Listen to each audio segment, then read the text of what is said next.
ரெட்டலை வரலாம். அது நமக்கு எடப்பாடிக்கு மேலே இருக்குது. சிஎம் இந்த வட்டம் எடப்பாடி தான் வருவார். எடப்பாடி தான் வரணும். ஆமாம், எங்களுக்கு அதான் இருக்கும்.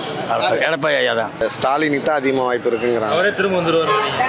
எடப்பாடியார் தான் சிஎம். விஜய் தான். விஜய் தான் வரணும். விஜய் வரணும், இல்லைன்னா எடப்பாடி வரணும். நாங்கள் சூரியன்ட்டு எப்பயும் போடுவோம். விஜய் வந்தா நல்லா இருக்கும். விஜய் வந்தால் நல்லா இருக்கும். எடப்பாடி வந்தால் நல்லா இருக்கும். விஜயும் எடப்பாடியும் வந்தால் நல்லா இருக்கும். நம்ம சீமான் அண்ணன் வந்தா நல்லா இருக்கும். முக ஸ்டாலின் தான் இருப்பார்னு நினைக்கிறேன். ரெட்டலை.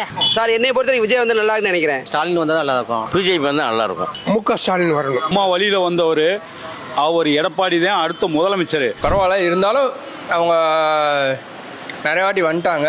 பட் இவங்களுக்கு புதுசாக வாய்ப்பு கொடுப்போம். முக ஸ்டாலின். சிஎம் ஸ்டாலின் தான். ஸ்டாலின் தான் வந்தால் நல்லா இருக்கும். எடப்பாடி தான். எடப்பாடி என்ன காரணம்? அவர் விவசாயத்துக்கு நல்லா பண்ணுறாரு, பொறுமையாக இருக்காரு, நீதியாக இருக்காரு. எங்கள் எம்ஜிஆர் மாதிரி வர்றாரு. அதனால விஜய் வந்தாங்க. ஏடிஎம்கே வரதுக்கு வாய்ப்பு இருக்கு. அண்ணன் எடப்பாடி. முக ஸ்டாலின் தான் சார். எடப்பாடி ஐயா தான். எடப்பாடி பழனிசாமி சார். அடுத்த இதில் இருக்கிறது எடப்பாடி தான் இருக்க மாதிரி இருக்கு. ஆனால் எப்பயுமே ஏடிஎம்கே. என்ன காரணம்க்கா? அது எங்கள் வம்சாவிலேருந்தே நாங்கள் ஏடிஎம்கே தான். அது அம்மாக்காண்டி எம்ஜிஆர் காண்டி. மறுபடியும் முக ஸ்டாலின் வந்தால் நல்லா இருக்கும். யார்? ஸ்டாலின் தான்.